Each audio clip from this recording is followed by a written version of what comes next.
तो बोरिक की कहानी थोड़ी सी और बची हुई है, पहले बोरिक वाला हम लोग उसको सॉर्ट आउट कर लेते हैं, और बोरिक के बाद फिर तब अगला कंपाउंड होगा अपना बोरेक्स। ठीक है, आइए, बारिश हो रही है, कहाँ आप पढ़ने आ गए? पकौड़ा वकौड़ा लेके आए हो?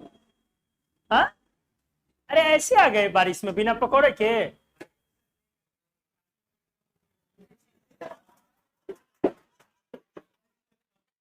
पानी में गटर में कौन घुस गया, तुम घुसे कि पकौड़ा गया? अरे कमीने, तू खुद जाता जाता पकौड़ा तो बचाता। वसुदेव श्री कृष्ण को याद करो, खुद पानी में डूबे हुए थे, पकौड़े को मतलब कृष्ण जी को ऊपर।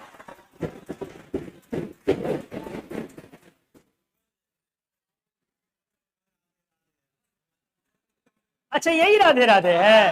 हाँ, बताओ, ग्रुप में देखते नहीं हो हमेशा एक राधे राधे एक्टिव रहते हैं? अच्छा, तुम ही हो राधे राधे, तब तो पकौड़ा तुमको लेके आना चाहिए था।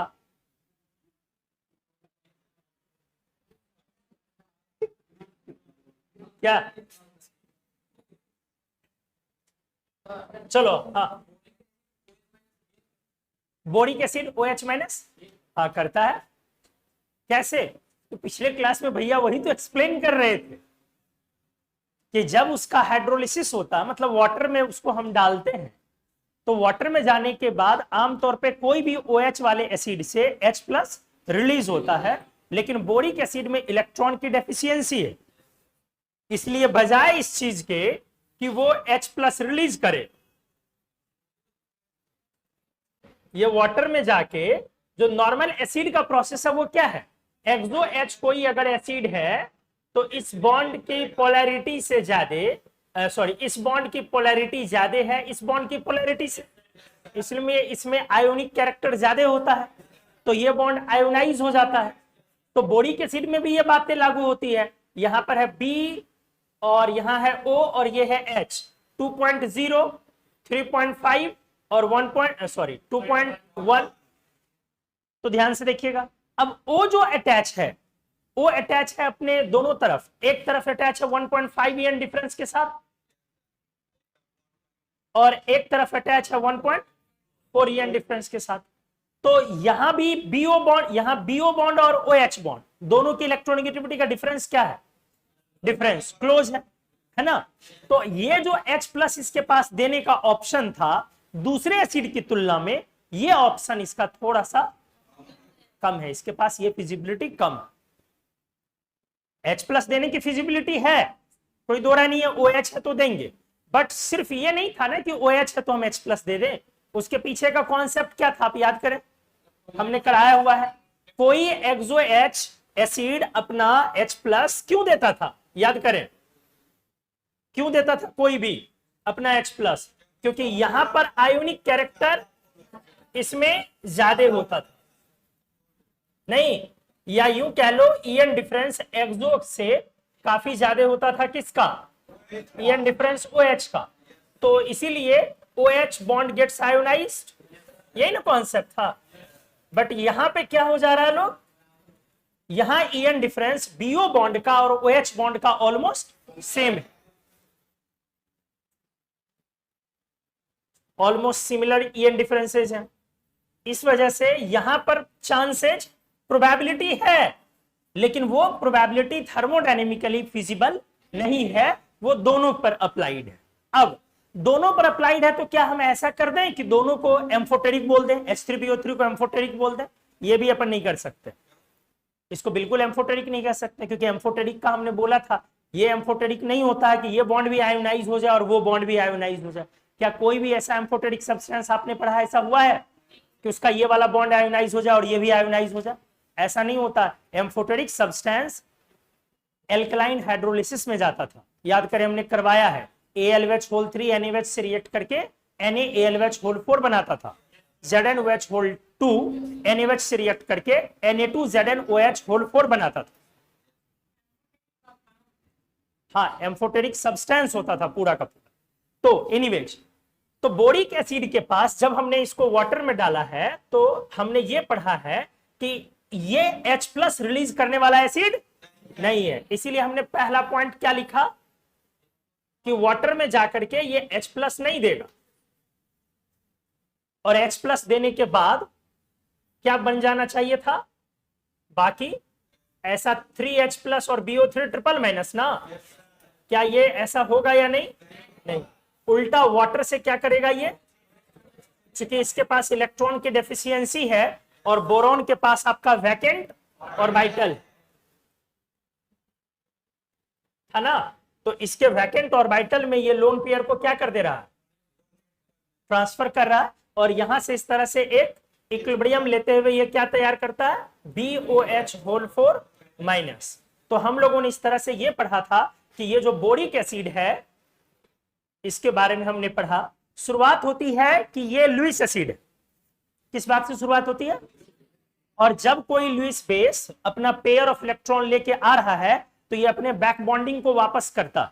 बोरिक एसिड तो स्टेबलाइज्ड है बैक बॉन्डिंग से ना, तो अपने बैक बॉन्डिंग को वो वापस कर देता, क्योंकि बैक बॉन्डिंग से इसको एक पार्शियल पाई का कैरेक्टर मिल रहा था। बैक बॉन्डिंग से क्या मिल रहा था, पार्शियल पाई का कैरेक्टर मिल रहा था। लेकिन यदि ये लोन पेयर कोऑर्डिनेट के थ्रू लेता है तो इसको प्रॉपर्ली एक अच्छा सा प्यारा सा मजबूत सा सिग्मा बॉन्ड फॉर्म करता है, और सिग्मा बॉन्ड की जो बॉन्ड एनर्जी है वो एक पाई बॉन्ड के पार्शियल कैरेक्टर से काफी ज्यादा होगा। इसीलिए जब वाटर में अपन डाल रहे हैं तो ये पहले क्या बोलता है, सारे OH को अपना अपना लोन पेयर ले जाएं, आप अपने पास रखें, हमारे वैकेंट और वाइटल को खाली कर दें, इस जगह पर हम किसी और को लाने वाले हैं। अब वो लोन पेयर वाटर अपना वहां पर ट्रांसफर किया और आराम से एक मस्त प्यारा सा नया सिग्मा बॉन्ड बनाया, यही है ना। और इस पूरे प्रोसेस में बोरिक एसिड, इस पूरे प्रोसेस में बोरिक एसिड का आयोनाइजेशन नहीं हो रहा था। आयोनाइजेशन किसका हो रहा, वाटर का। बोरिक एसिड भी आयन में कन्वर्ट कर रहा है लेकिन उसका आयोनाइजेशन नहीं हो रहा। आप समझ रहे हैं ना, आयोनाइजेशन का मतलब क्या हुआ, जैसे आपका OH का आयोनाइजेशन हुआ तो H प्लस और O डबल माइनस, तो बोरिक एसिड का आयोनाइजेशन नहीं हो रहा, वो आयन में कन्वर्ट जरूर कर रहा है लेकिन उस पर चार्ज आया है किसके कारण, due to acceptance of an OH minus. हाँ, तो इस पूरे प्रोसेस में एक H प्लस रिलीज हुआ और ये H प्लस किसका था, हाँ, तो हम लोग यहां पर बोलते हैं क्या हो गया, आयोनाइजेशन ऑफ वाटर। लेकिन क्या ये आयोनाइजेशन सेल्फ आयोनाइजेशन था, बिल्कुल नहीं था। पिछले क्लास हम लोगों ने इसी को पढ़ा था कि इस आयोनाइजेशन को अपन सेल्फ आयोनाइजेशन नहीं कह सकते, ये due to boric acid ionization. और किसी को इसमें कोई डाउट है तो पूछ लो पहले।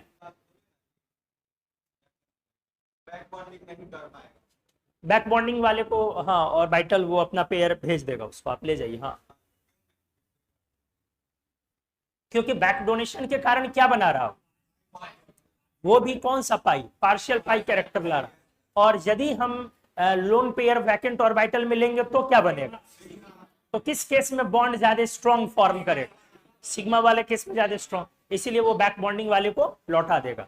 आप गौर करेंगे कितनी भी अच्छी से अच्छी बैक बॉन्डिंग हो जाए, क्या बोला हमने, कितनी भी अच्छी से अच्छी बैक बॉन्डिंग हो जाए, जैसे मान लो BF3 है, कौन सा मॉलिक्यूल बोला हमने, BF3 में लोग बहुत स्ट्रॉन्ग बैक बॉन्डिंग, आपने थोड़ा बहुत ऑर्गेनिक में किया हुआ होगा, BF3 में बहुत स्ट्रॉन्ग बैक बॉन्डिंग, बहुत स्ट्रॉन्ग बैक बॉन्डिंग, 2p और 2p पाई बॉन्ड बनाता।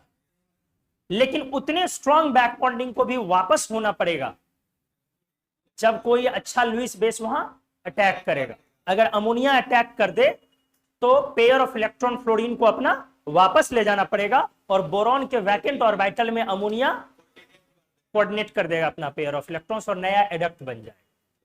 समझ गए। तो बैक बॉन्डिंग हम लोग इसीलिए उसको नॉर्मल पाई बॉन्डिंग से क्या लेते हैं, थोड़ा सा डिफरेंट लेते हैं, डिफरेंट कंसीडर करते हैं। क्लियर हुआ। और जो मॉलिक्यूल का अपना इंटरनल पाई बॉन्ड होता है वो ऐसा नहीं होता कि हमेशा कोई लुईस बेस आया और वो पाई शिफ्ट कर गया, वो इतना आसान नहीं है। लेकिन जो बैक बॉन्डिंग के थ्रू स्टेबलाइज्ड और फॉर्म्ड पाई बॉन्ड है वो जब लुईस बेस अटैक करता है तो वो उसको वापस भेज देता, वापस उसको कर सकता। अच्छे से अच्छे बैक बॉन्डिंग को भी वापस करवा दिया जाता है उसके पेयर ऑफ इलेक्ट्रॉन को, जब कौन अटैक करता, अच्छा लुईस बेस अटैक करे। ठीक है, बढ़े आगे। तो चलिए पिछले क्लास की चीज को कारवां को आगे बढ़ाया जाए। क्योंकि अब तो हम लोग चंद्रयान पे भी लैंड कर चुके हैं, बधाई हो। अरे कमीनो, तुम लोग भी जाओ, तुम लोग भी जाओ इसरो और कुछ भेजो वहां चांद वांद पे यार, नया नया चीज भेजो। तुम लोग तो अपने चांद और चांदनी के पीछे खोए हुए हो, तो तुम लोग क्या जाओ। हाँ,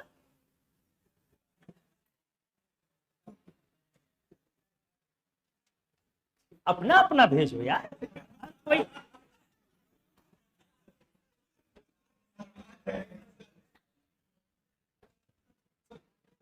कितने दूसरे पर उम्मीद लगाए रहोगे।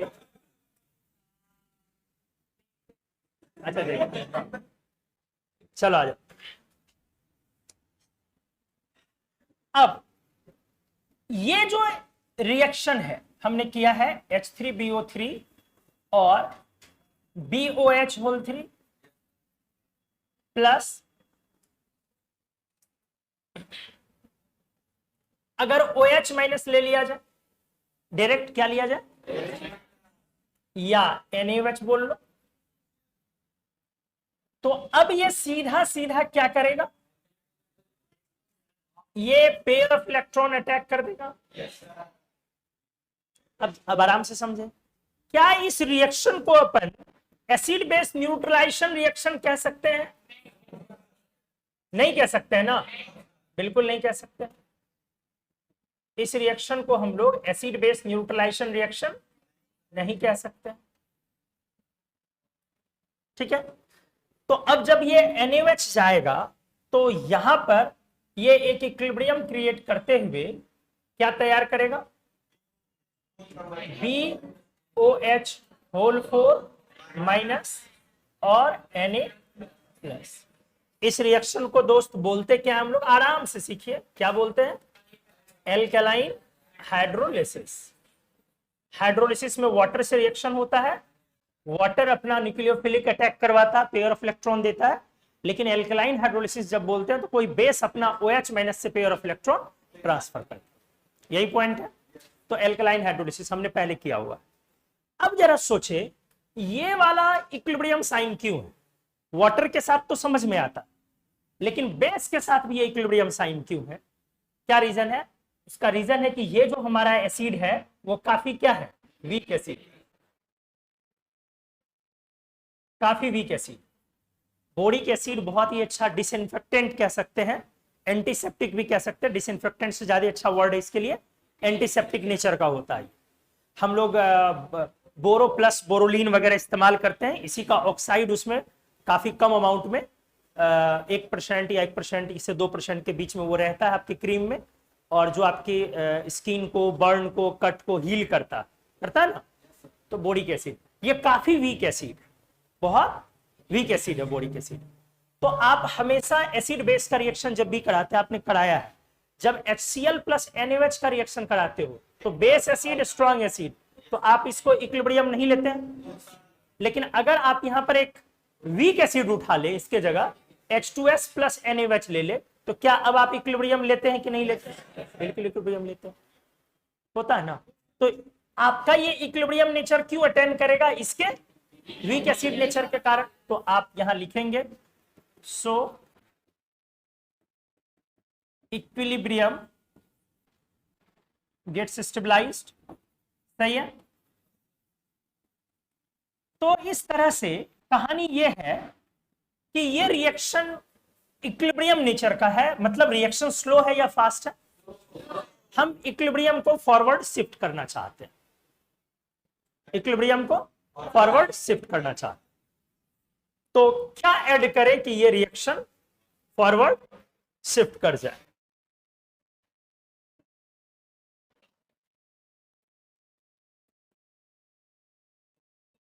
Equilibrium gets shifted forward and boric acid starts behaving like a strong acid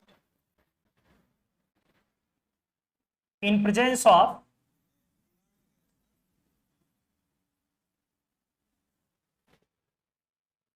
A excess NaOH,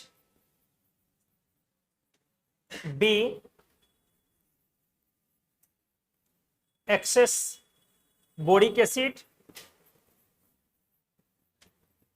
C cis 1,2 diol,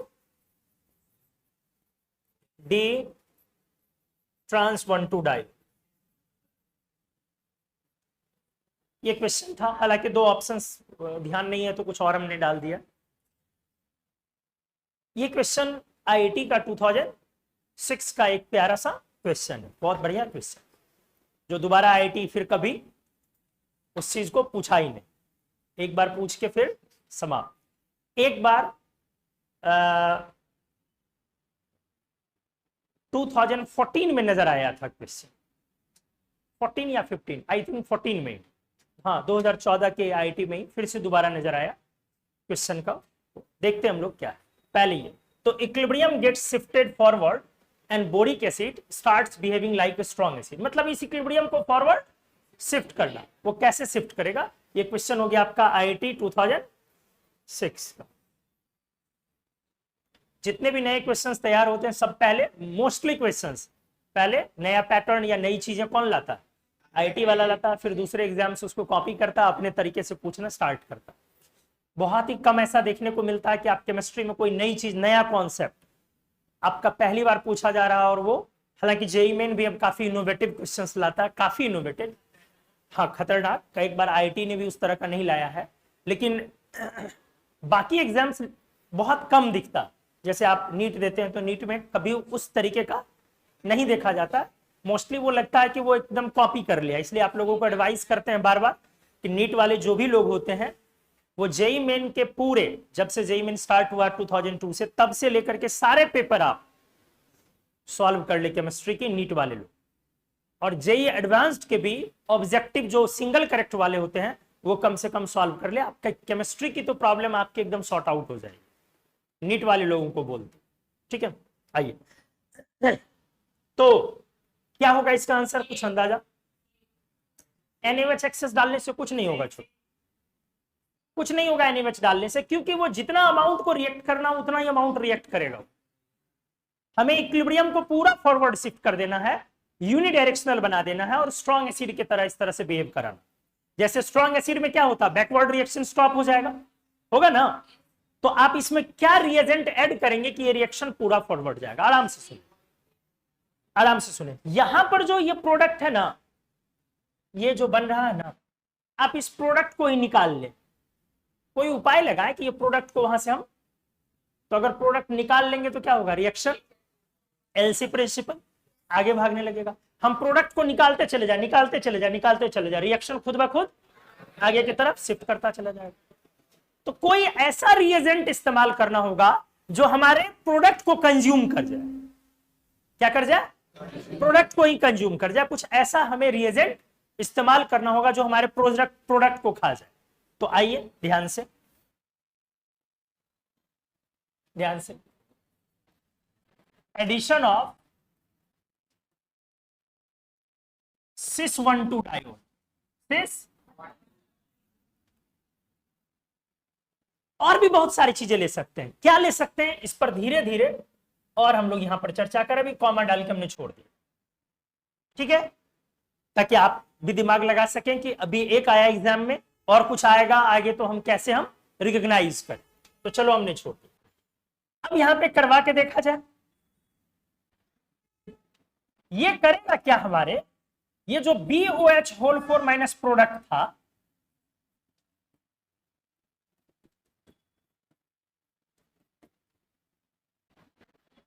sis form में बोला गया ना, 1,2 डायोल यही हो गया।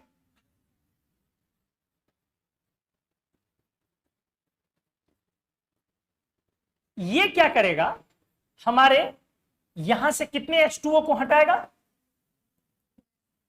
4 H2O ना, 1 H2O, 2 H2O, तीसरा H2O, और ये, तो ये हमारा, आपने क्या किया जरा गौर करें, दैट इज आपका BOH होल 4 माइनस कितना था, 1 मोल, 1 मोल था ना। अच्छा ऐसे छोड़, ऐसे देखिए, बोरिक एसिड 1 मोल था, OH माइनस NaOH 1 मोल था, और आपको बन रहा था क्या, BOH होल 4 माइनस। तो कितना मोल आपको 1,2 डायोल ऐड करना, 2 मोल, प्लस 2 मोल 1,2 डायोल ऐड करना पड़ा सिस फॉर्म में ना। ठीक है, ये ऐड किया हमने। अब बताइए ये रिएक्टेंट हुआ या प्रोडक्ट हुआ, रिएक्टेंट। तो रिएक्टेंट कितना मोल हो गया, 2 कैसे हुआ, 2 ये, एक ये और एक ये, 4 ना। अब जो प्रोडक्ट आएगा, जरा प्रोडक्ट को देखिए, प्रोडक्ट क्या बनेगा, आराम से दिमाग लगाओ, प्रोडक्ट क्या तैयार होगा,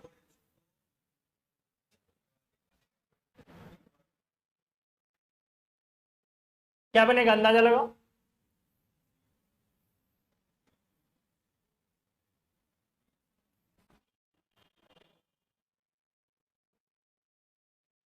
हाँ, प्रोडक्ट क्या बनेगा, बी,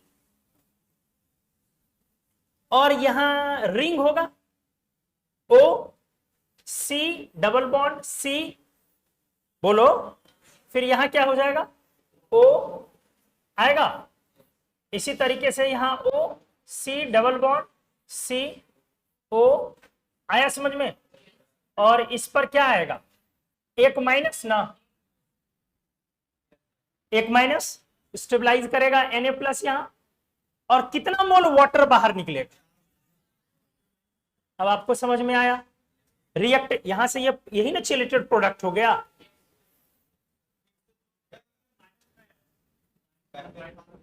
माइनस आएगा ना छोटू, बोरॉन 4 बॉन्ड बनाया है ना, यहां पर माइनस था ना, इस पूरे के अंदर, इस पूरे पर क्या था, एक माइनस था, तो वो माइनस रहेगा ना वहां।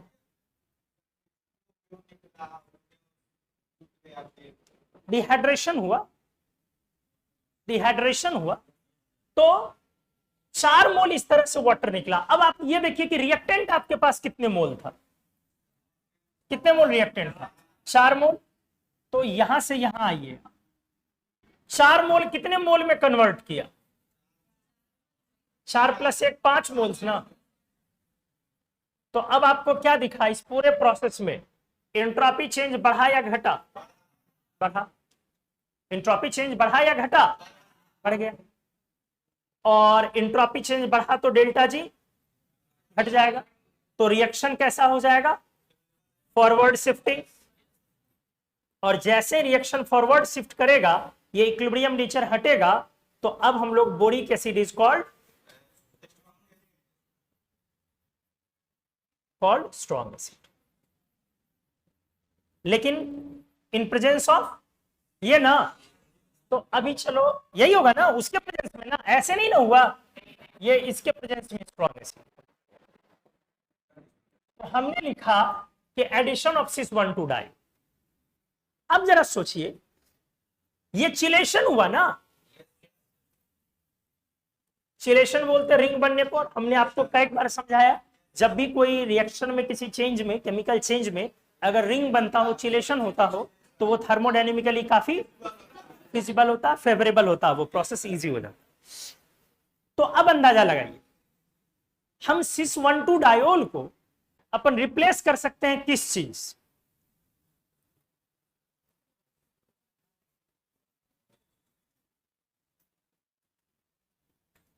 सिस 1,2 डायोल को हम लोग रिप्लेस कर सकते हैं किस चीज, कोई भी ऐसे रिएजेंट से रिप्लेस कर सकते हैं जिसके लगातार 2 कार्बन एटम पर OH हो, लेकिन दोनों सिस फॉर्म।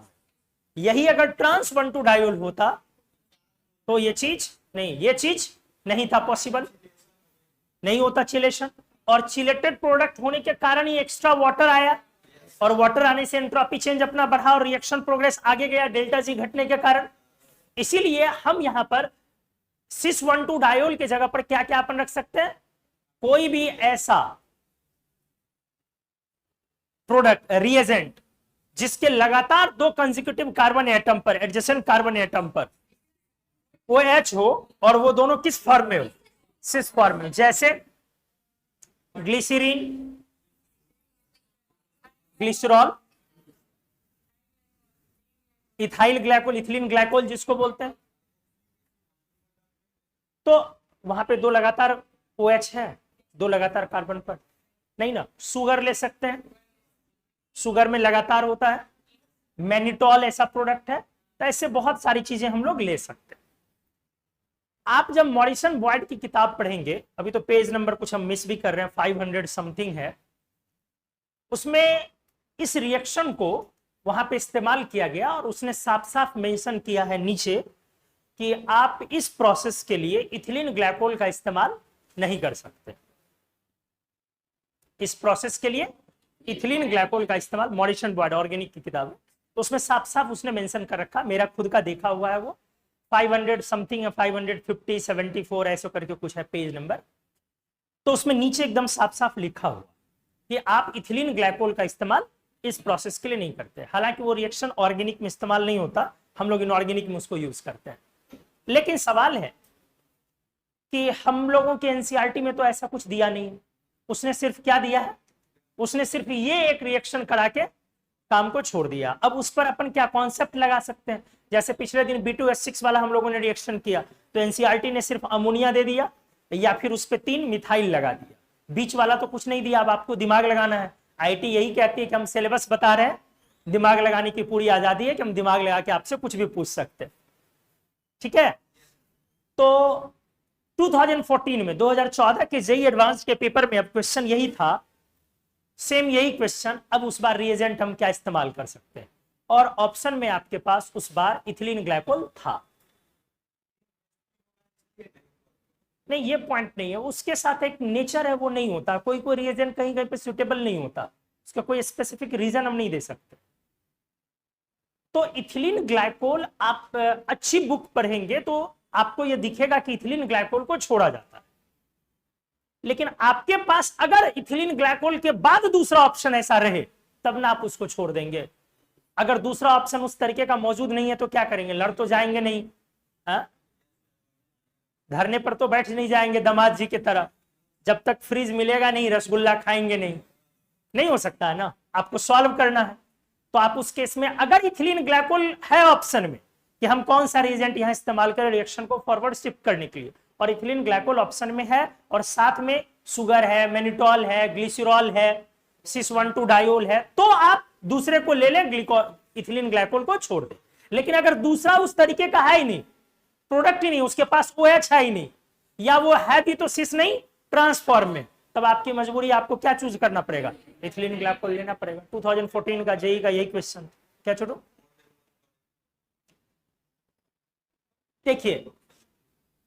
देखिए जेईई एडवांस्ड भी इसके सॉल्यूशन में इथिलीन ग्लाइकोल को कंसीडर कर लिया था। ठीक है। अब 14 के बाद वो क्वेश्चन दोबारा नहीं दिखा। अब जिद पर करने के लिए तो हम साफ मना करते हैं हम लोग कि नहीं करेंगे, लेकिन सवाल है वो काम करना नहीं है, इसलिए आपको लेना पड़ेगा। ठीक है, चलिए आ जाए। और अगर कभी कुछ लगातार 2 कार्बन पे होना चाहिए ना OH, कौन वाला, यदि होगा तो हो जाएगा। हाँ, यदि आप ऐसा स्ट्रक्चर तैयार करते हैं तो होगा।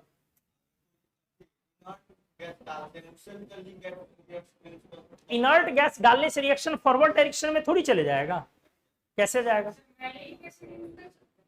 हाँ, मैलिक यूज कर सकते हैं, हाँ हाँ वो भी कर सकते हैं।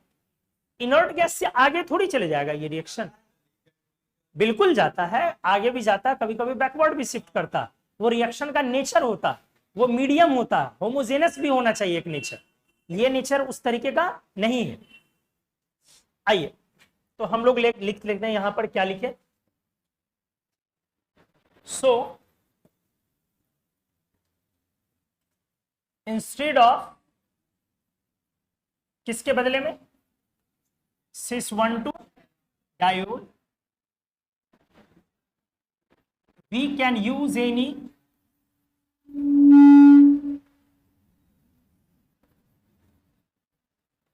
organic reagent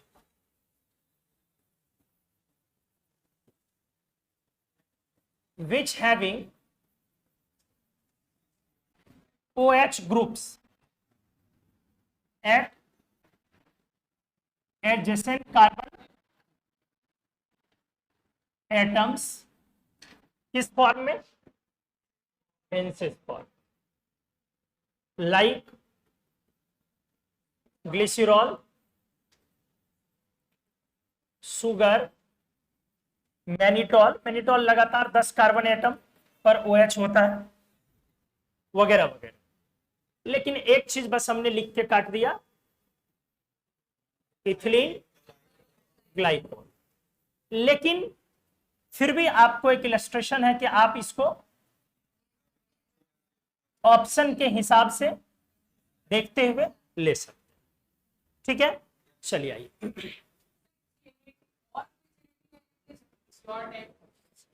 मतलब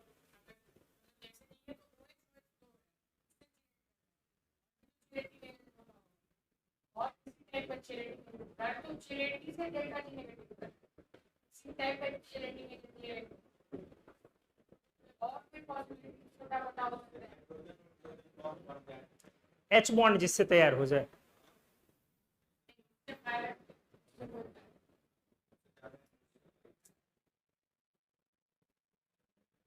आप जब तक एग्जाम्पल नहीं बोलेंगे तब तक वो चीज एक्सप्लेन करना मुश्किल। देखिए आप जो बोल रहे हैं ना, उसमें एक चीजें होती है कि यदि ऑर्बिटल वैकेंट होता है तो एक नया कोऑर्डिनेट करवा करके चिलेशन कराया जा सकता है, लेकिन यहाँ वो सिचुएशन ही नहीं है, इसलिए उस तरफ दिमाग नहीं जा सकता।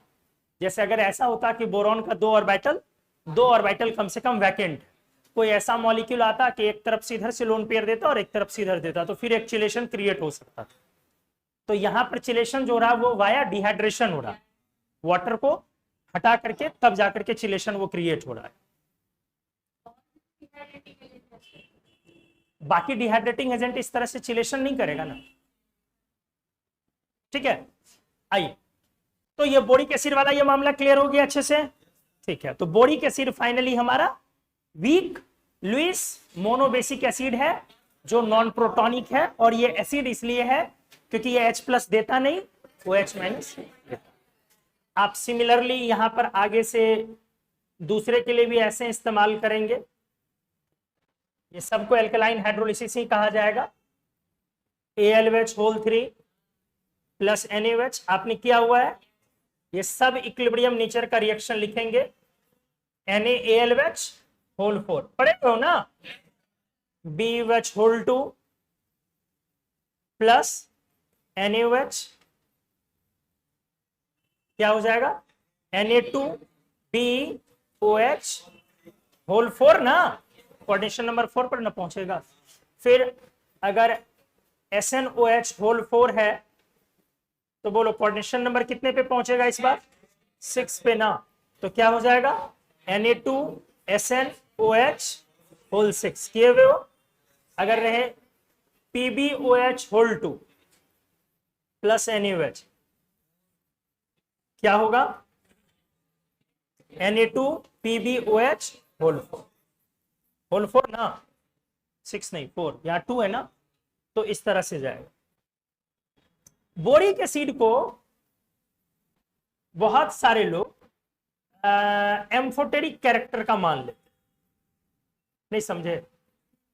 कई बार एग्जाम में भी आपके पास कोई ऑप्शन ही नहीं छोड़ेगा, आपको एम्फोटेरिक मान लेना पड़ता, आपके पास ऑप्शन ही नहीं बचेगा, आप क्वेश्चन देने वाला का अपना दिमाग है। तो कई बार इसको एम्फोटेरिक कैरेक्टर कंसीडर करके क्वेश्चन को सॉल्व करना पड़ता। अब पूछ दिया आपसे कि इनमें से कौन करेक्ट है, और बाकी 3 ऑप्शन साफ साफ इनकरेक्ट दिख रहा है, और एक ऑप्शन उसने लिखा है कि B2O3 is amphoteric in nature, boric oxide is amphoteric in nature, या boric acid is amphoteric in nature. तो मरता क्या ना करता, समय आने पर गधे को भी, हम तो ऐसा नहीं करते, ऐसा तुम लोग कह रहे हो। छी छी छी छी छी छी, हट, ये बिगड़ गया है लड़का। हम कहने वाले थे समय आने पर गधे को भी भगाया जाता है, अदरवाइज गधे को छोड़ देते हम लोग, गधा ही है क्या नुकसान कर लेगा। तो कभी कभी ऐसा है तो उसको कंसीडर करना पड़ेगा अकॉर्डिंग टू सिचुएशन। यहां तक आप एक बार नोट कर लीजिए पहले जल्दी से, फिर हम लोग आगे। हाँ हम बोले ना, नहीं B2O3 को एम्फोटेरिक बिल्कुल नहीं बोलते हैं। हाँ नहीं बोलते हैं, उसको एसिडिक ऑक्साइड बोलते हैं। B2O3 और SiO2 इसको हम लोग एसिडिक ऑक्साइड ही बोलते हैं। उसके पीछे का एम्फोटेरिक कंसीडर करने का वो वही बतौलेबाजी, ये वाला। दोनों बॉन्ड का ईएन डिफरेंस ऑलमोस्ट जो सेम है, तो इसी के कारण वो जबरदस्ती कंसीडर कर। बाकी हम लोग इस तरीके की चीजें नहीं बोलते। चलिए नोट कीजिए।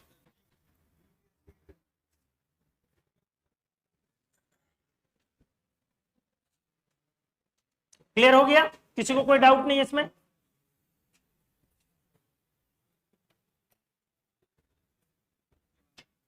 आ जाइए।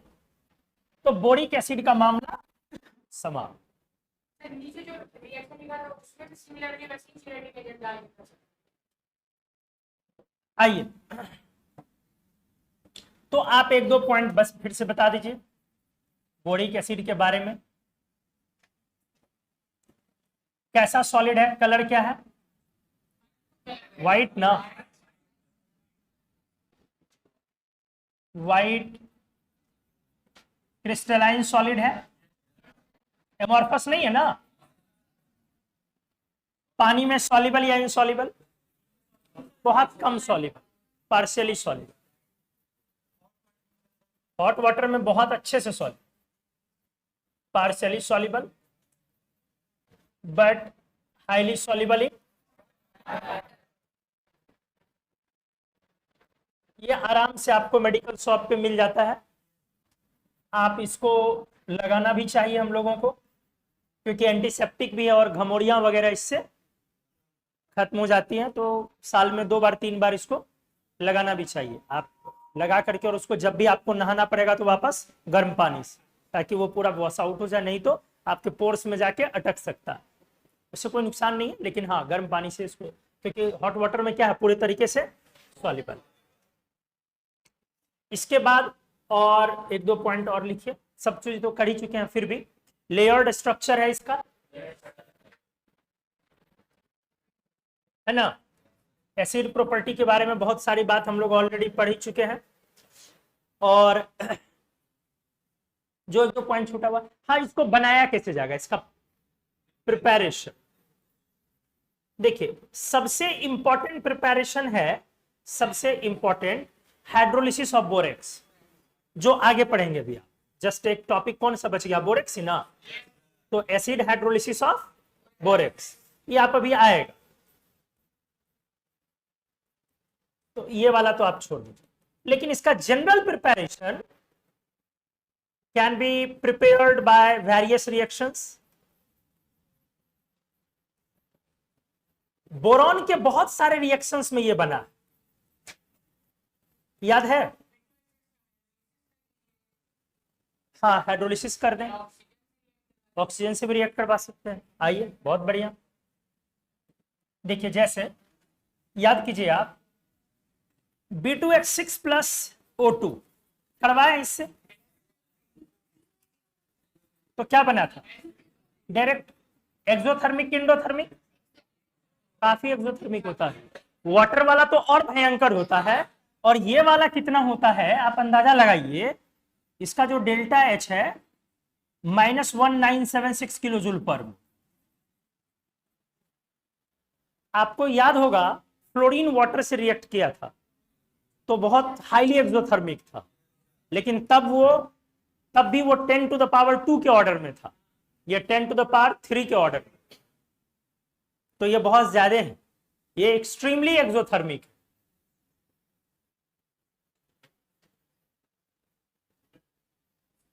तो ऐसे ऐसे बहुत सारे रिएक्शंस में बोरिक बनता है, लेकिन क्या ये बोरिक का प्रिपरेशन मेथड हो सकता है?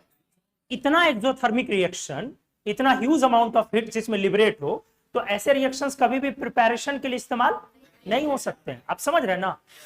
ये भी रिएक्शन है, वाटर वाला भी है, ये तो और खतरनाक है, प्लस H2O। ये तो एकदम रूम टेम्परेचर पर हमने पढ़ाया आपको, H3BO3 प्लस हाइड्रोजन गैस बनता है ना। तो बहुत सारे रिएक्शन से बोरिक एसिड बनते हैं, लेकिन ये सब प्रिपरेशन मेथड सिंगल कौन है? यही बात।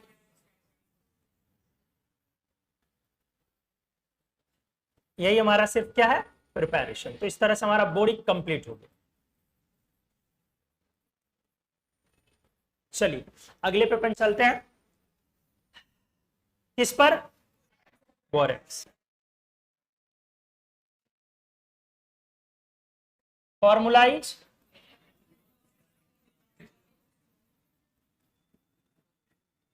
अच्छा, बोरिक एसिड को हीट भी हमने किया हुआ है ना पहले, हीटिंग इफेक्ट पढ़े हुए ना, एक वो भी बता ही दीजिए, इसका हीटिंग इफेक्ट क्या था।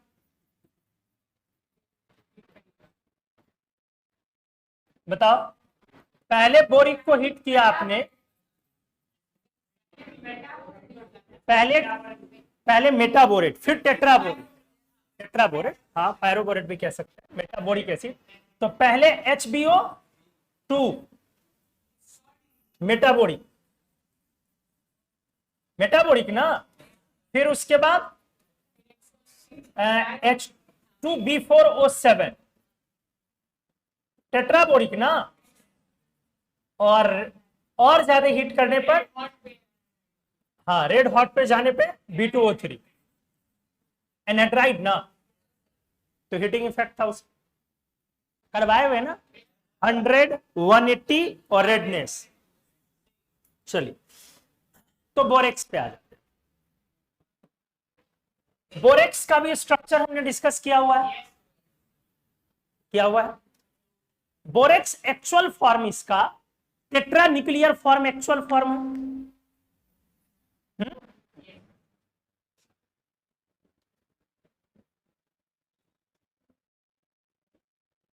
टेट्रा न्यूक्लियर फॉर्म होता है इसका, कैसे एग्जिस्ट करता है बताओ, बताया था हमने, कैसे इसके स्ट्रक्चर को प्रोसीड करे थे हम लोग, 10 H2O में 2 H2O अंदर, 8 H2O ही बाहर, तो 2 Na+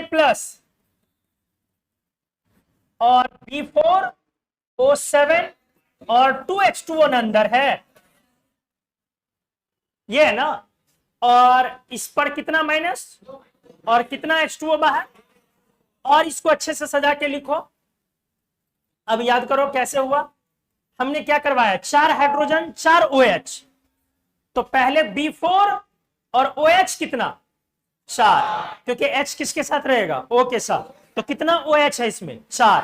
अब ऑक्सीजन को चेक कीजिए, आपके पास we having 9 oxygen atoms inside the bracket, जिसमें आपने 4 ले लिया, कितना बचा 5, तो O का क्या लगेगा 5 ना, O का कितना लगेगा 5 लगेगा। अब इस पर कितना माइनस और डॉट, अब इसको हम लोगों ने पढ़ा हुआ इसका स्ट्रक्चर, 4 बोरॉन के लिए रख दिया हमने, था 4 OH, टेट्रा न्यूक्लियर इसी वजह से बोलते हैं हम लोग, 4 OH, 5 ऑक्सीजन, 1 2 3 4, और या तो यहां मिला है या यहां मिले, जो बोरॉन 4 बॉन्ड आपका तैयार कर रहा है उस पर कौन सा साइन आएगा, और यहीं पर Na+ आपका आयोनिक बॉन्ड बना रहा है, यही है ना। अगला पॉइंट क्या है, इसके पास हाइब्रिडाइजेशन अगर देखें हम लोग, और हाँ इस पूरे पर बाहर कितना H2O है, ये क्रिस्टलाइजेशन है ना, ये आवाज क्यों कर रहा, ये क्या है क्रिस्टलाइजेशन वाला ना। अब इसमें sp2 हाइब्रिडेशन वाला कितना है 2, और 2 कौन सा हाइब्रिडेशन वाला है, हमने क्या पढ़ा है कि बोरेक्स में 2 प्लेनर BO3 यूनिट्स हैं, प्लेनर BO3 यूनिट्स हैं, और 2 टेट्राहेड्रल BO4 यूनिट्स, यही है ना, consist of 2 planar BO3 units and 2 tetrahedral, काफी बार एग्जाम में पूछा जा चुका है, BO4 यूनिट्स। तो बोरेक्स का ये स्ट्रक्चरल एनालिसिस था जो पहले भी हमने डिस्कस किया था। हिटिंग इफेक्ट आइए, आपने किया हुआ है, याद करें, किए हुए हो ना? तो जल्दी से हीटिंग इफेक्ट करा, बताओ क्या हो जाएगा।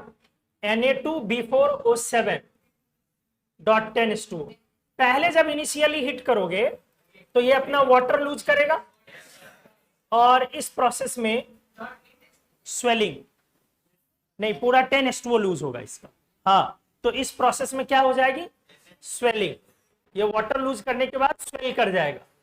अभी सॉल्यूशन उस दिन डिस्कस कर रहे थे जब ऑस्मोसिस पढ़ा रहे थे, रिवर्स ऑस्मोसिस पढ़ा रहे थे, होता ना, स्वेलिंग प्रोसेस के बारे में हमने डिस्कस किया था। तो एनीवेज, तो अब ये क्या हो जाएगा, पहले Na2B4O7 स्वेलिंग, फूल जाना, क्या हुआ ये, एनहाइड्रस ना, एनहाइड्रस। अब इसके बाद और अगर आप इसको हिट करेंगे तो बोलो क्या होगा, क्या बनता था, NaBO2 plus B2O3, NaBO2 plus, इसका क्या नाम होता था, याद करें, बोरेक्स बीड, बीड मतलब राख, बोरेक्स बीड, और ग्लास का ये बेसिक मटेरियल है, इसीलिए इसको हम लोग ग्लासी बीड भी बोलते थे। ग्लास का बेसिक मटेरियल है ग्लास का, तो इसलिए ग्लासी बीड भी बोलते हैं, बोरेक्स बीड और ग्लासी बीड।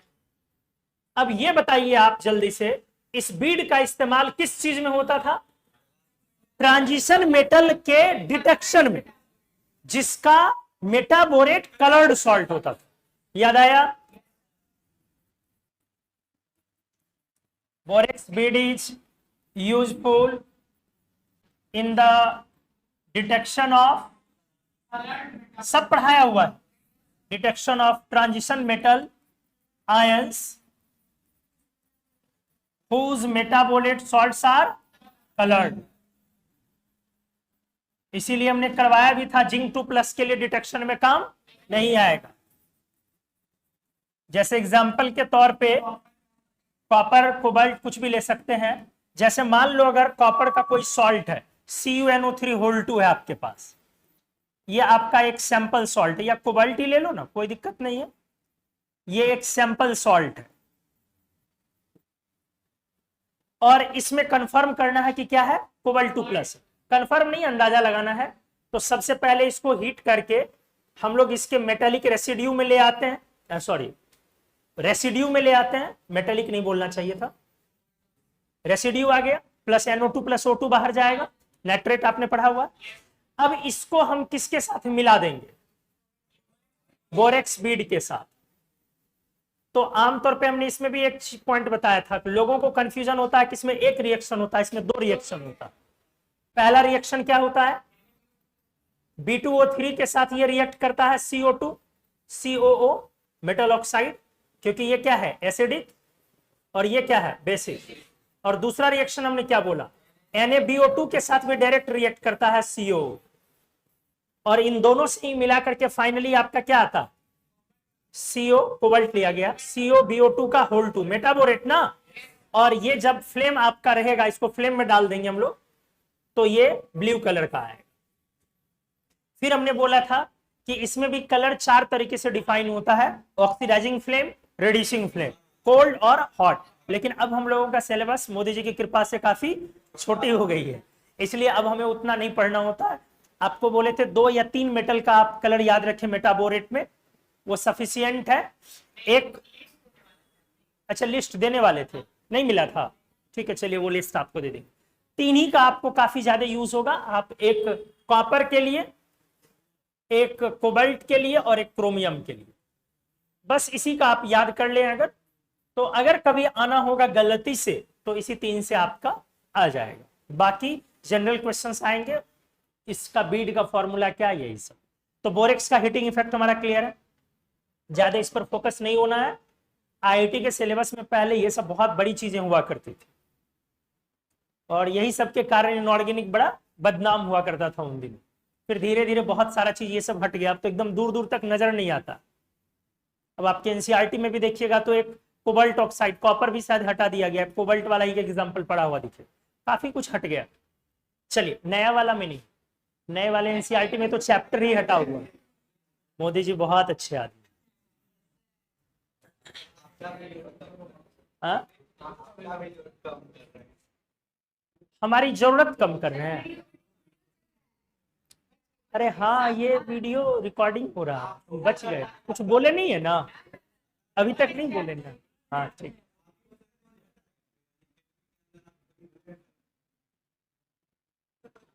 ये इम्पोर्टेंट नहीं है, काम तो कर रहे हैं ना। तब आपके पीछे सरकार लग जाएगी तो आप समझ रहे हैं। चाचा नीतीश चाचा को देखिए, अभी लगे हुए हैं हम लोगों के पीछे, तो काम ही करने नहीं दे रहे हैं ना। वो क्या कहते हैं, जाइए। लेकिन हम आपको साफ साफ बोल दिए, बुलाती है मगर। देखो हम नहीं बोले, ये तुम लोग बोले हो। हाँ हम तो बोलते हैं जाइए, एकदम जाइए। हम तो बहुत कुछ बोलते हैं, हम तो शनिवार रविवार आपको बोलते हैं चाचा जी का दवा सेवन कीजिए, इससे दिमाग बढ़ेगा। दिन में कि रात में? हाँ, बहुत अच्छा। और कितना ml? 40% V/V। हाँ 40% V/V लेना, उससे ज्यादा नहीं। और पॉजिटिव डेविएशन वाला कि नेगेटिव डेविएशन वाला मिक्सचर लेना है? कौन वाला? हाँ, आपका इंटरेक्शन स्ट्रांग होना चाहिए, ऐसा वाला लेना। नेगेटिव डेविएशन ना, ठीक। आइए तो चलिए अब देखो, वो नेगेटिव डेविएशन उसका नाम इसलिए है ना कि वो लेने के बाद डेविएशन नेगेटिव होता है। लेके कभी देखो अंग्रेजी खुद ब खुद आ जाए। हम एक बार लिए थे, एक ही बार लिए थे, तो हम लेने के बाद घर में दहेज मांगने लगे।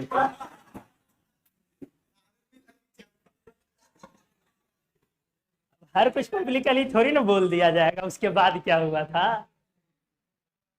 कभी कभार लेना चाहिए। चलिए आइए, हम शनिवार और रविवार दूध के बारे में बात कर रहे हैं। 200 ml कम से कम सप्ताह में 2 दिन लेना जरूरी है, अच्छे स्वास्थ्य के लिए बहुत। आप लोग क्या समझ रहे थे, वही ना? तब ठीक। हम लोग की सोच कितनी मिलती है ना, समझ रहे हो ना? चला जा। बोरेक्स का अगला ध्यान से देखिए, हाइड्रोलिसिस। अच्छा हाँ, पहले वाटर, हाँ पहले यही करवा।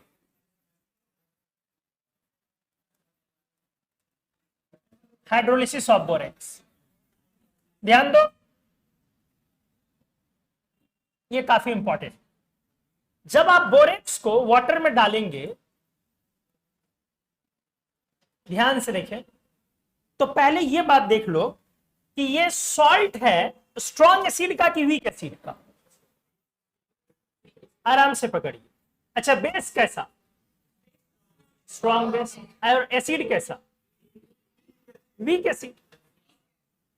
भैया स्ट्रॉन्ग एसिड का तो हम लोगों ने काफी सैकड़ों बार एग्जांपल किया।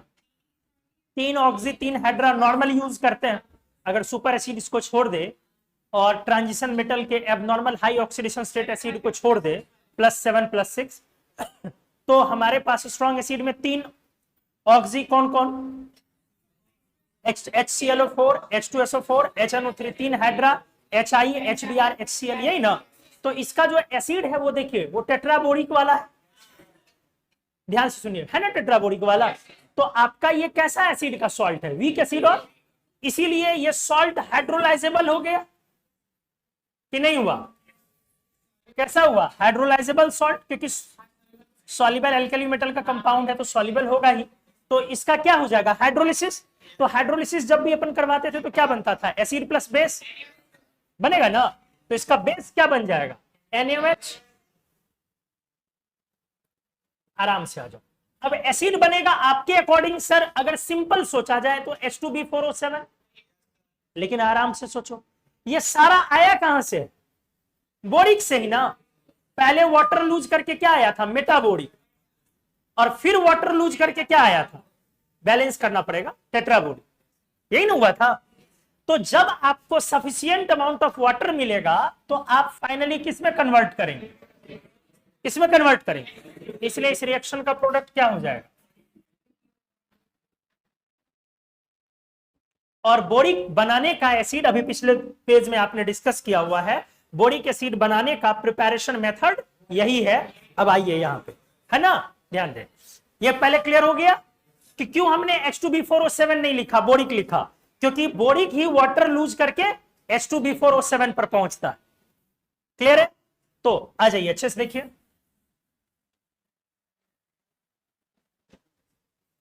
अब ये क्या आप रियलाइज कर रहे हैं ये इक्विलिब्रियम होगा, क्योंकि जो भी एसिड बेस का सॉल्ट का हाइड्रोलिसिस और रिएक्शन है, जो स्ट्रॉन्ग एसिड और वीक बेस या वीक एसिड और स्ट्रॉन्ग बेस वाला हाइड्रोलिसिस है, जितना भी ये सब क्या होता है, एक हाइड्रोलिसिस रिवर्सिबल रिएक्शन होता है। तो ये कैसा होगा, और इससे हमारा बोरिक एसिड बनता है, तो इसका मतलब क्या हुआ कि इस रिएक्शन को किधर शिफ्ट करना पड़ेगा, तो हमें मैक्सिमम अमाउंट में ये चाहिए,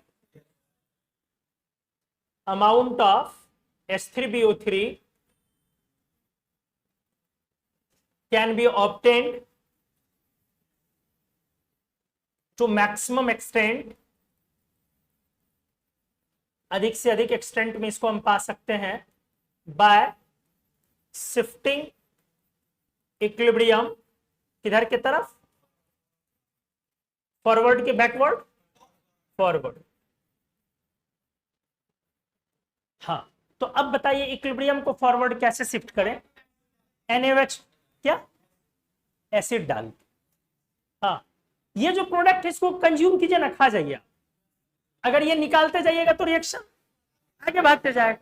तो आप NaOH को किसको, H3BO3 वाटर में पार्शियली सॉल्युबल है ना, ये कंप्लीट सॉल्युबल।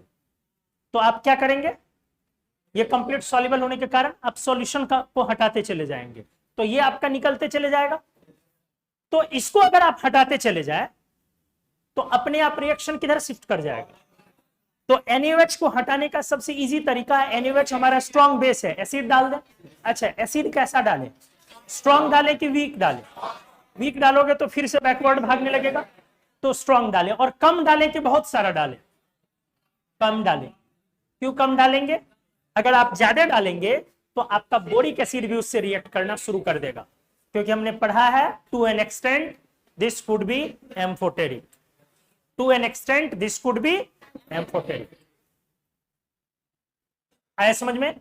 तो चलिए आइए, तो हम यहां पर क्या हम लोग ऐड कर रहे हैं, लोग एडिशन ऑफ सम, ध्यान से देखिएगा, डाइल्यूट मिनरल एसिड, मिनरल और स्ट्रॉन्ग एसिड। क्या क्या लिखा है हमने, 2-3 पॉइंट, बहुत ज्यादा या कम, कंसंट्रेटेड या डाइल्यूट, और कैसा एसिड, इनऑर्गेनिक एसिड्स को मिनरल एसिड्स बोलते हैं। जैसे हमने ऐड कर दिया HCl, H2SO4 ले सकते हैं। अब ये हमारा किस चीज को कंज्यूम करेगा, हाँ, दे स्टार्ट कंज्यूमिंग NaOH ना, तो इस तरह से हमारा जो रिएक्शन तैयार होगा वो क्या तैयार होगा, therefore Na2B4O7 plus HCl plus H2O, HCl आपके NaOH को ले लिया, NaCl प्लस बोरिक एसिड हमने बैलेंस नहीं किया है, प्लस वाटर तो खैर हटाइए, अभी क्लियर हो गया है ना। और इस तरह से हमारा प्रिपरेशन हो गया किसका, boric acid. This is preparation of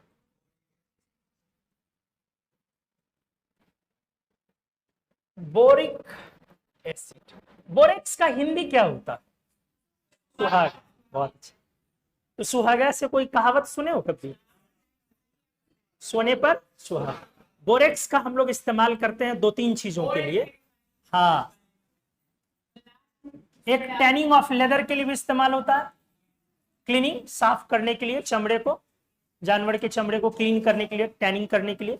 tanning of leather के लिए भी इसका इस्तेमाल होता है। और दूसरा प्यूरिफिकेशन ऑफ गोल्ड के लिए भी इस्तेमाल होता है। इसीलिए हम लोग सोने पर सुहागा बोलते हैं।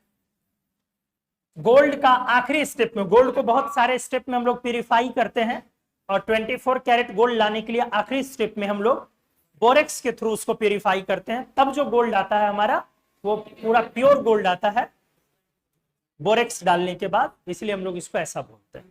ठीक है, तो बोरेक्स की कहानी भी समाप्त हो गई, बहुत ज्यादा कुछ और नहीं पढ़ना। मेनली इसका स्ट्रक्चर और एक हाइड्रोलिसिस, यही दो चीज आपसे पूछा जाता है, और एक हीटिंग, तीन चीज, तीन ही पढ़े हुए इसमें सही से। एक स्ट्रक्चर, हीटिंग इफेक्ट, और तीसरा हाइड्रोलिसिस।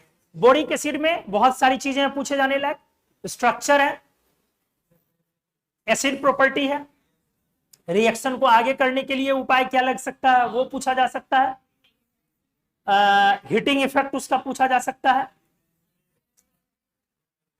कौन सा प्रिपरेशन उसका पूछा जा सकता है, B2H6 में पूछे जाने के लिए बहुत सारी चीजें हैं।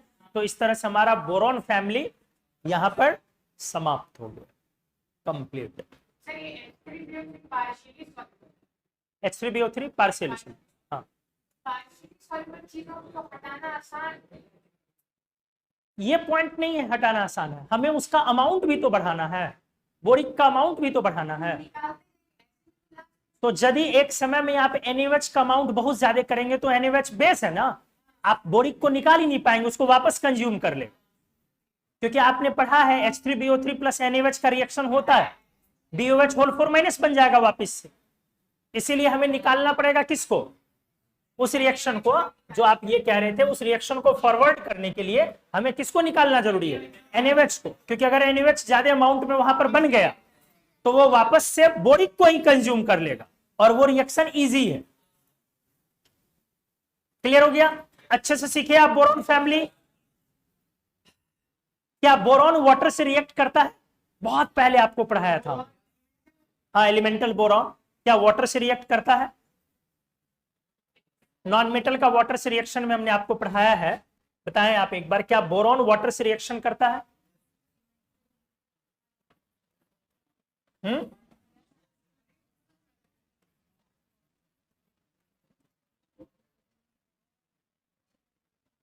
याद करें, पढ़ाया हमने,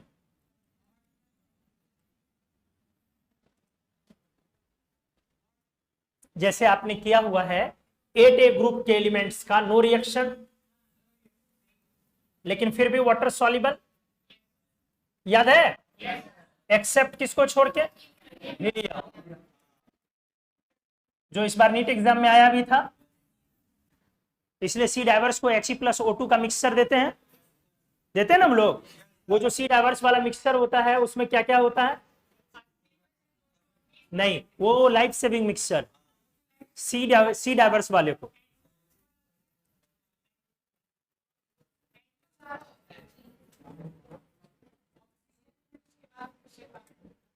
He होता है, O2 होता है, N2 होता है, CO2 भी होता है थोड़ा सा, ये होता है 23%, कौन, ओ सॉरी 32, उल्टा कर दो, जो एयर में रहता हम ऐसे याद रखते हैं, उसका हमने उल्टा कर, याद रखने का तरीका है। लाइफ सेविंग मिक्सचर जो होता है वो 80-20 का रेशियो, ये जो सी डाइवर्स को हम लोग देते हैं ना, उसमें HeO2 में N2 रखा जाता है, मतलब एयर को डाइल्यूट करते हैं हीलियम से, एयर को डाइल्यूट मतलब वाटर मिलाना या नहीं है, amount of oxygen banana, gas में गैस की सॉल्युबिलिटी है, और हीलियम है मात्र, अरे यार गजब, हीलियम है कितना 11%। अब बाकी जो बच गया मोर देन 50% प्लस क्या हो गया, 50% प्लस ना आ गया, यही हमारा मिक्सचर सी डाइवर्स को दिया जाता है। तो इसमें सिर्फ N2 क्यों नहीं लिया जाता, बायोलॉजिकली हमने पढ़ाया था बेंड के लिए, बेंड हो जाता मतलब N2 ब्लड में सॉल्युबल हो जाएगा, और ज्यादा अमाउंट होने पर फिर बाहर आने पर बबल्स के कारण वो फट जाता है वेंस, ठीक है। तो खैर एनीवे 8A के बाद 7A, 7A में क्या क्या कराया था याद करें, fluorine HF+O2 with some amount of O3 highly exothermic. बाकी हेलोजन के लिए क्या था? HX प्लस HOX, कोल्ड में कि हॉट में? कोल्ड में। और हॉट वाटर में क्या था? HX प्लस HXO3 था ना। लेकिन कौन रिएक्ट नहीं करता था? I2 छोड़ के, आयोडीन वाटर से रिएक्शन, लेकिन NaOH में जाके आयोडीन भी सॉल्युबल हो जाता और सेम पैटर्न का रिएक्शन शो करता था। इसके बाद 6A में जब हम लोग चले थे तो ऑक्सीजन नो रिएक्शन, लेकिन वाटर सॉल्युबल है। ऑक्सीजन वाटर में सॉल्युबल है ना। सल्फर का याद करके बताइए जल्दी से। हाँ, सल्फर कोल्ड में नहीं कर रहा था रिएक्शन। काफी अच्छे से हमने पी ब्लॉक ये सब डिस्कस किया हुआ। लेकिन हॉट वाटर में, हाँ बॉइलिंग वाटर में हम लोग जब लेते हैं तो H2S प्लस SO2। और क्या पढ़ा आपने जल्दी बताइए? ये दोनों गैसेज हाँ पॉइजनस भी होते हैं और काफी सॉल्युबल होते हैं, हाईली सॉल्युबल गैसेज हैं ये। और इसी के कारण ये वाटर से स्केप नहीं कर पाता, वाटर उसको ग्रैब कर लेता और तो ये सॉल्युबल होता है। तो solubility of sulphur in boiling water is due to formation of H2S and SO2। चलिए 6A में। उसके बाद 5A में, 5A के ऑनवर्ड्स हमने बोला था ऑल इनसॉल्युबल, सॉरी हाँ एक्सेप्ट किसको छोड़ के? नाइट्रोजन। एक्सेप्ट क्या था नाइट्रोजन का कहानी? सॉल्युबल ना, पार्शियली सॉल्युबल है ना नाइट्रोजन वाटर में, और हाई प्रेशर पर तो बहुत अच्छे से सॉल्युबल है। खैर ऑल इनसॉल्युबल। P4 का हमने एक स्पेशल कहानी बताया था। ये वैसे H2O ना तो कोल्ड से रिएक्ट करता है और ना ही हॉट से रिएक्ट करता है। लेकिन अगर हम कंटिन्यूअस फ्लो ऑफ स्टीम डालें, याद आया किस पर? नहीं, ऑन हीटेड P4। गर्म P4 पर अगर कंटिन्यूअस स्टीम का फ्लो डाले तो एक स्लो रिएक्शन होता है PH3 प्लस H3PO2, और ये रिएक्शन काफी स्लो होता था ना। फॉस्फीन गैस और NaOH प्लस P4 का रिएक्शन, इसी कारण हमने प्रोडक्ट भी किया हुआ था NaH2PO2 प्लस PH3, याद होगा, सोडियम हाइपोफॉस्फाइड प्लस फॉस्फीन। चलिए इसके बाद 4A ग्रुप में ऑल इनसॉल्युबल, सारे के सारे क्या है? बट इनका रिएक्शंस बड़ा इंपॉर्टेंट था। But they can react with water as. कैसे रिएक्ट कर सकता था? सबसे पहला नंबर कार्बन। क्या किया था हमने? कार्बन एंड सिलिकॉन दोनों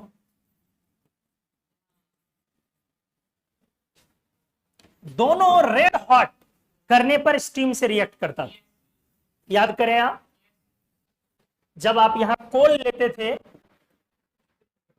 रेड हॉट ना, लाल तक एकदम हीट कर दिया हमने, और इस पर कोक लिखता है, तो कोक और कोल दोनों कर सकता है। कोक का भी पाउडर फॉर्म कर सकता है, और एनसीईआरटी तो साफ साफ कोल ही लिख देता है।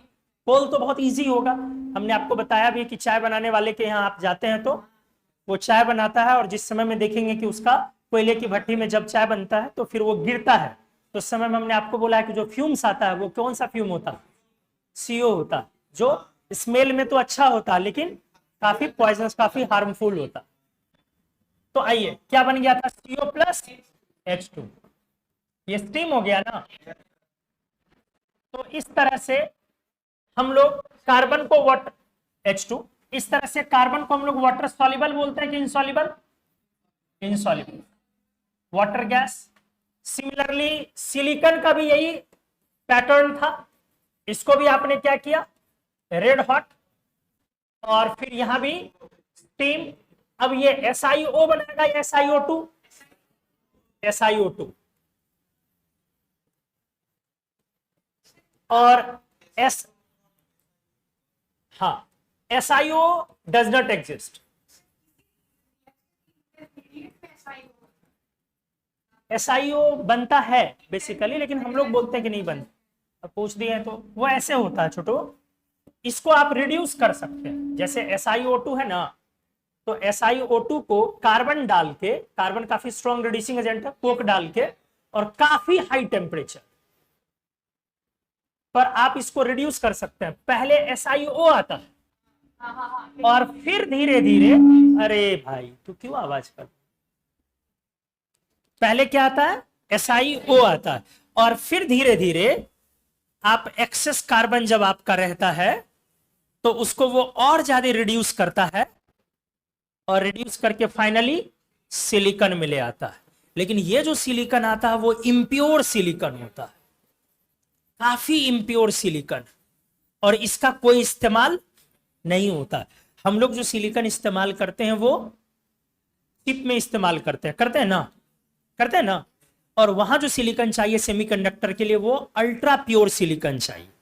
तो अल्ट्रा प्योर सिलिकॉन इस मेथड से हम ला ही नहीं सकते, इसमें गंदगी बहुत सारी होगी कार्बन के कारण। वो लाया जाता है SiCl4 को रिड्यूस करके। बता दें क्या,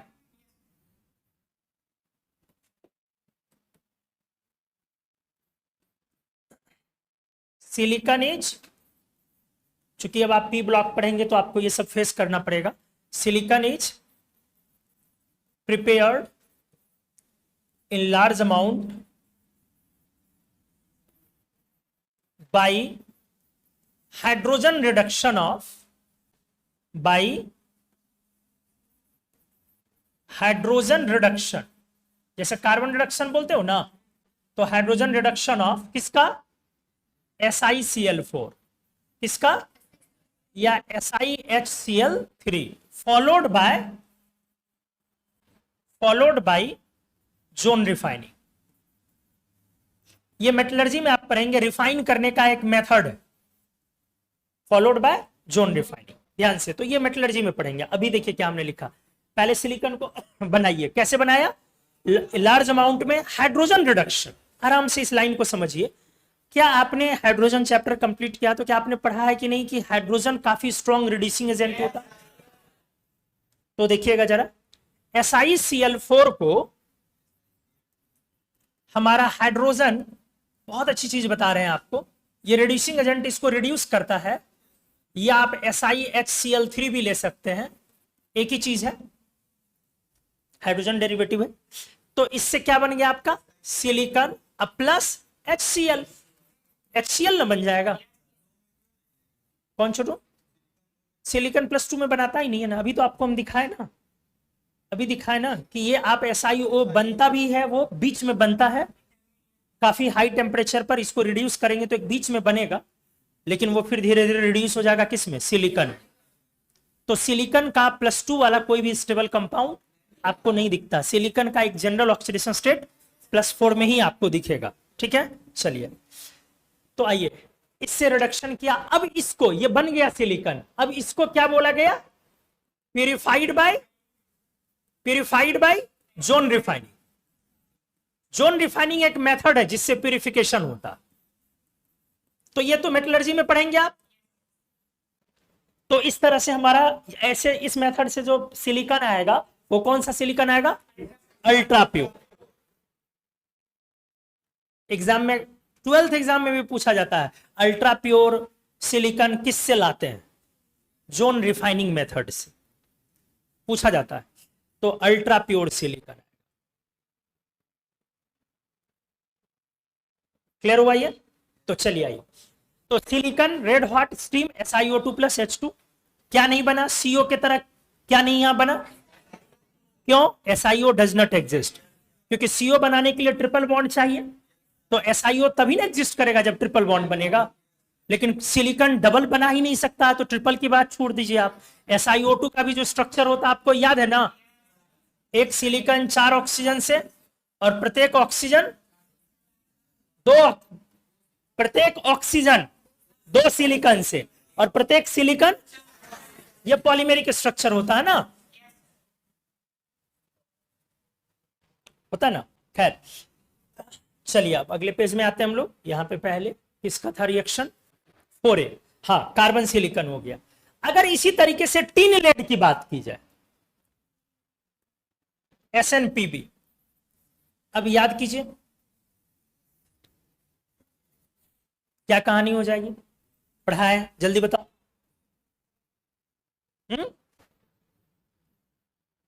कोल्ड वाटर की हॉट क्या बनेगा?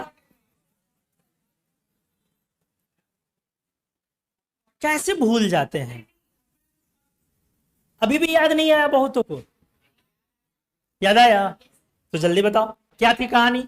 मेटल को दो सीरीज में हमने बांटा था, रिएक्टिव और नॉन रिएक्टिव।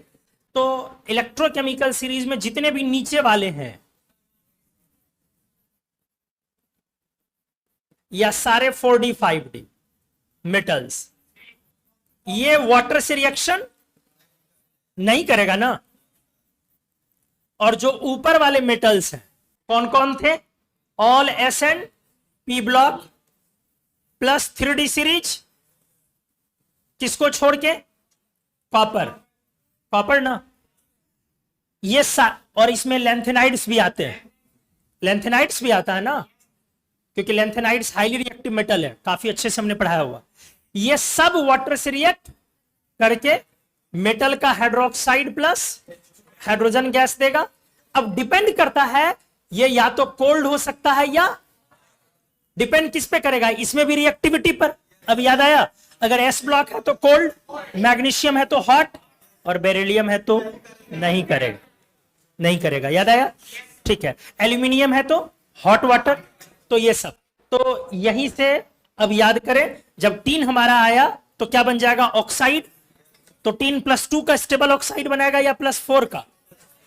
अब हमने खूब अच्छे से inert pair effect, stability of ion, stability of compound वगैरह आपको पढ़ाया है। तो SnO2 ज्यादा स्टेबल होगा, तो SnO2 प्लस क्या आएगा? Hydrogen gas. लेकिन वहीं पर अगर लेड रहेगा तो प्रेफरेबल प्रोडक्ट PbO लिखोगे ना, PbO या PbOH2 लिखोगे ना, प्लस हाइड्रोजन गैस। तो यहां पर एक बड़ा अच्छा मैसेज ये था, अगर आप कार्बन ग्रुप फिर से एक बार चेक करें, कार्बन ग्रुप को छोड़ दें, नॉन मेटल का सोचे, एकदम नॉन मेटल की तरफ से, क्या 7A ग्रुप का कोई एलिमेंट आपको हाइड्रोजन दिया है? 6A का कोई हाइड्रोजन, 5A का कोई हाइड्रोजन? हाइड्रोजन कहां से देना स्टार्ट हुआ? 4A से। इसका मतलब अगर बोरॉन वाटर से रिएक्ट करा तो हाइड्रोजन देगा या नहीं देगा? क्योंकि इधर रिड्यूसिंग पावर और बढ़ रहा है। तो एक्चुअली आप ये बोले कि अगर आपसे बोलेगा name a non metal which reduces water, तो बहुत प्यारा क्वेश्चन हो गया। फ्लोरीन, फ्लोरीन विच रिड्यूसेस वाटर हमने बोला, फ्लोरीन तो ऑक्सीडाइजेस वाटर होता। कौन हुआ? बोरॉन, जो वाटर को क्या करता है? लेकिन हमने नॉन मेटल बोला है, बोरॉन भी नॉन मेटल है, लेकिन वो मेटलवाइड, नॉन मेटेलिक मेटलवाइड। तो आंसर क्या होगा इस केस में? कार्बन। समझ में आया? बहुत कुछ पढ़ाए हैं। नेम अ नॉन मेटल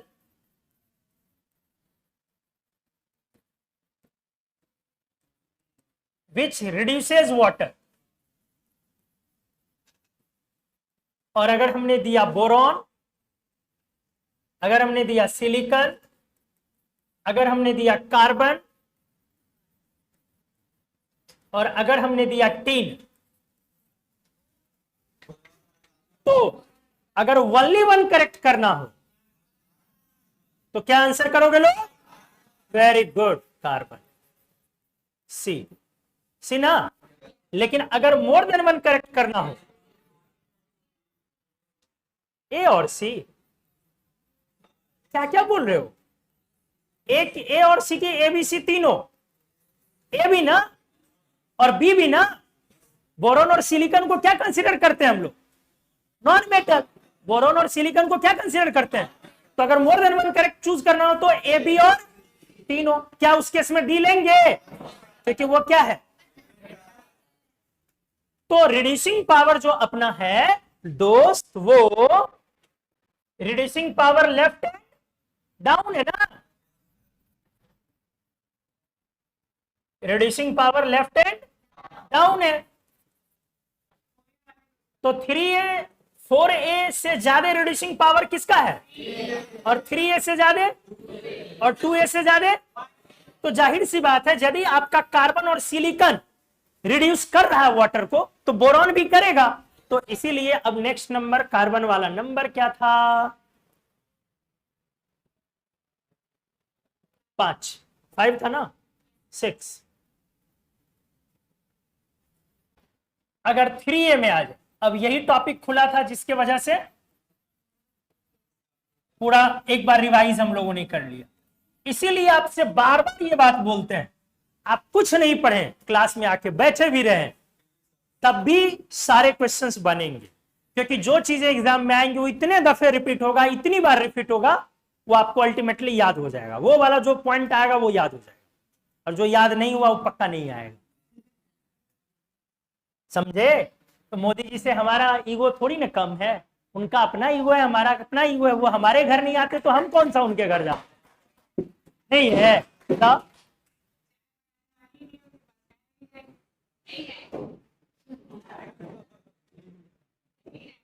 तुम किसी दिन ऑनलाइन आके ये सब बात बोल दोगे ना, अभी जानते नहीं हो क्या करेगा ये नहीं पूछो। सरकार चाहे तो तुम्हारे साथ वो सब कर लेगी जो तुम सोच भी नहीं सकते हो।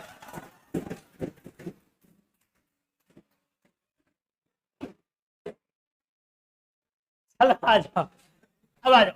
बोरॉन आराम से, एल्यूमिनियम। अब कुछ खास बातें हैं, ध्यान से। बोरॉन वाला हिसाब किताब क्या है?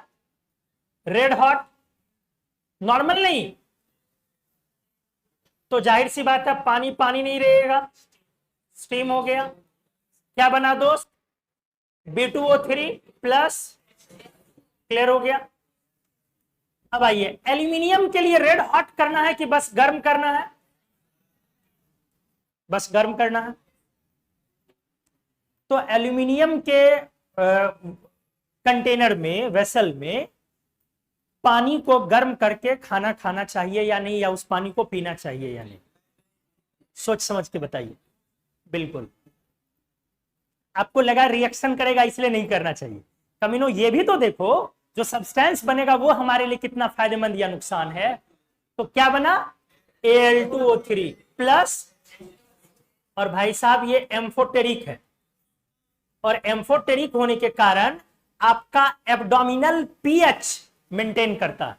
अगर आपके शरीर में एसिड का अमाउंट ज्यादा है, क्योंकि हम लोग जो खाना खाते हैं, कई बार आपसे बोले हैं, वो कैसा खाना खाते हैं? एसिडिक। और हमारी बॉडी को चाहिए कैसा होता है? एल्कलाइन चाहिए होता। लेकिन हम अपने डेली लाइफ में कोई भी चीज एल्कलाइन कुछ भी नहीं, मतलब कुछ भी एल्कलाइन नहीं खाते हम लोग डेली लाइफ, सब कुछ एसिडिक खाते हैं। हाँ, अगर हम सब्जियों को कच्चा खाएं तो एल्कलाइन जाएगा, स्प्राउट्स खाएं तो बहुत ज्यादा अमाउंट में एल्कलाइन चीजें जाएंगी। हाँ, सैलेड खाते हैं तो सलाद खाता कौन है आजकल? कोई नहीं खाता है। कौन खाता भाई सैलेड? तुम लोग में से कौन खाते हो? सलाद के नाम पे प्याज खाते हो, तो वो कौन सा सैलेड है?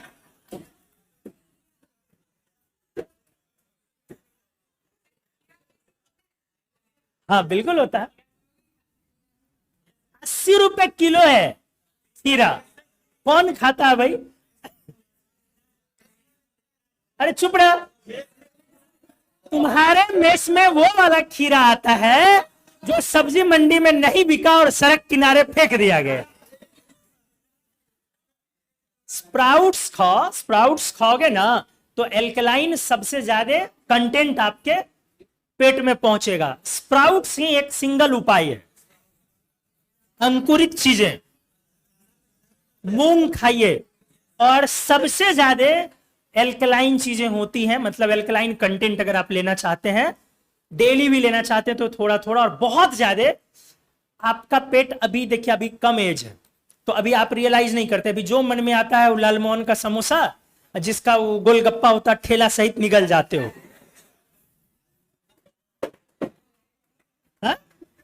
तो कितना एसिड लेते हो समझ रहे हो? उस गोलगप्पे के ठेले वाले का हर जगह का एसिड, बहुत जगह हाथ नहीं लगा सकते हैं, वो सारा उसी में जाता है। सबको मिला तो इतना एसिड ले जा रहे हो, इसलिए एल्कलाइन चीजें खाओ, बड़ी जरूरी। कुल्थी होता है, कुल्थी, कुल्थी नाम है जिसको हम लोग कुर्थी बोलते हैं।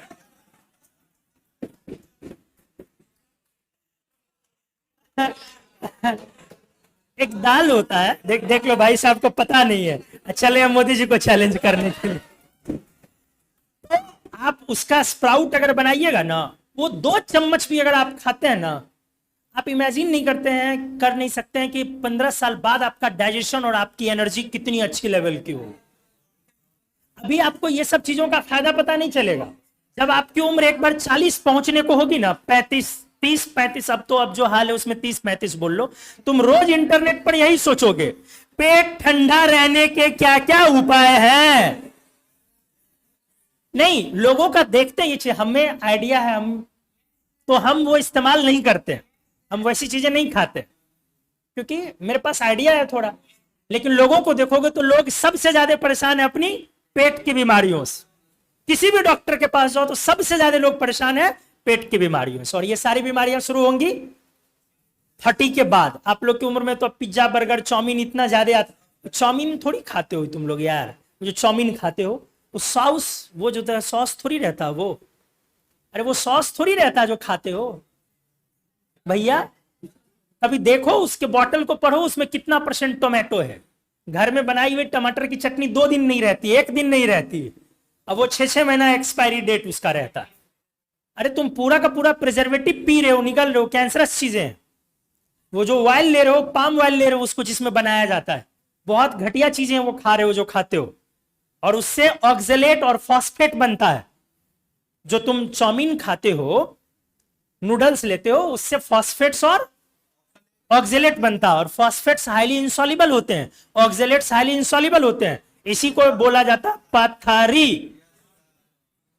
आज देखोगे बहुत कम एज में लोगों को, 15-15 साल के लोगों को देखोगे कि पथरी का, स्टोन का ऑपरेशन करवाते रहता है। सबको आप लोग भी चेक कराइएगा तो आधे से ज्यादा को निकलेगा। वो जब तक सिम्टम नहीं आया, सिम्टम आ गया उसके बाद जिंदगी तुम्हारी झंड हो जाएगी। एक बार सिम्टम आ गया तो। कुमुद सर का सिम्टम मतलब उसका निशान। कुमुद सर को देखते हो?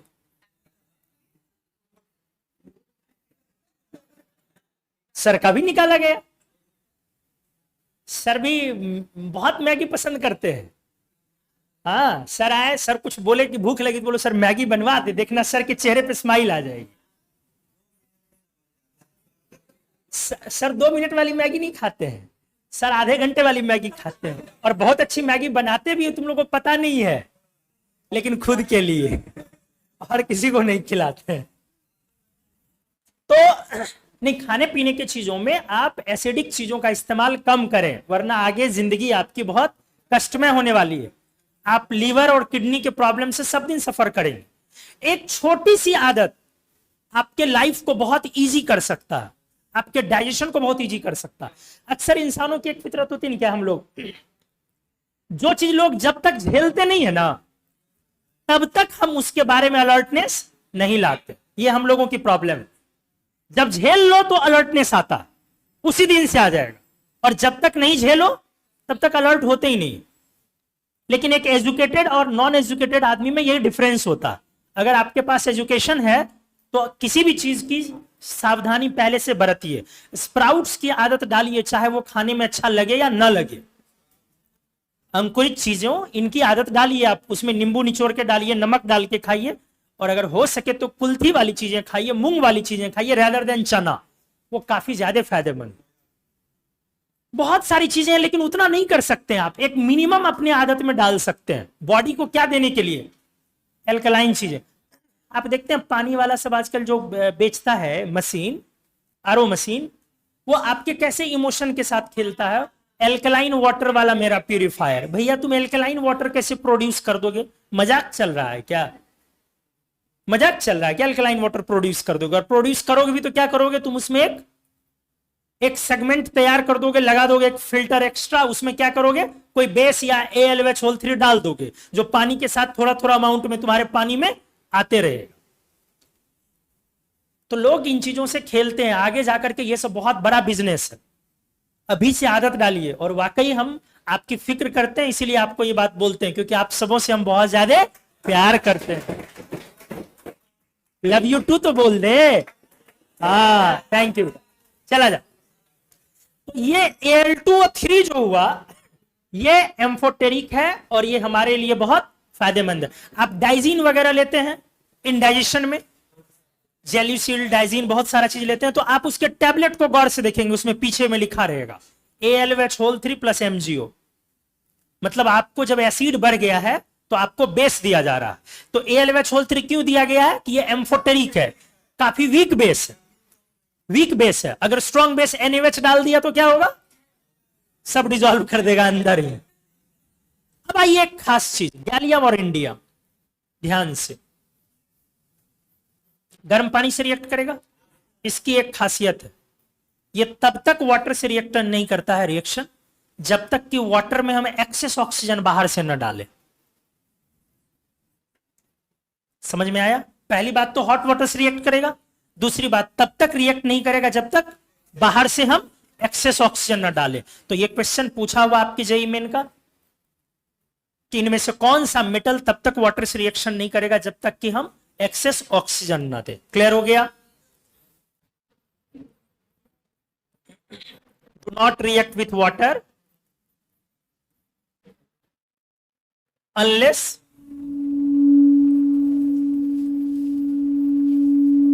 excess oxygen is not available। समझ में आ गया? और फिर थैलियम तो सिंपल हो गया, नॉर्मली किससे रिएक्ट करेगा, हॉट वाटर से ना।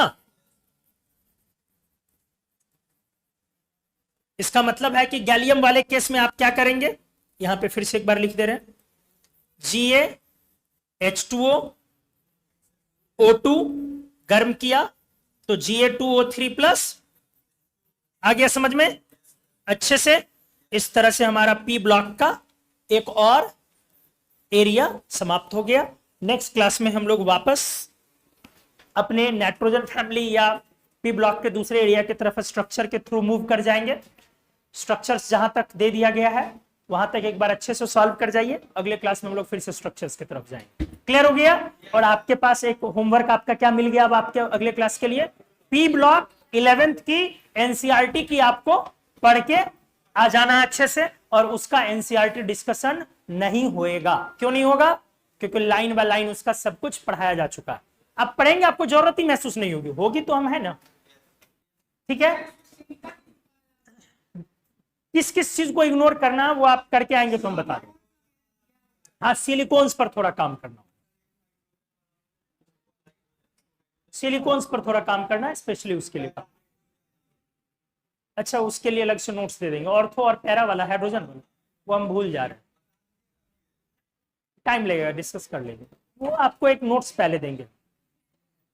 ठीक है, दे देंगे, वो मनीष भैया को आने दीजिए, वो 1-2 दिन में आ जाएंगे। फिर मजा आया? अच्छे से बढ़िया से समझ में आया? तो आपको भेज देंगे इसका ये पेज, आप घर पे नोट कर लीजिएगा क्योंकि लेट हो गया। और डाउट्स जो भी आप अपना पूछते रहिए। चलिए अगले क्लास मिलते हैं। Thank you, good night.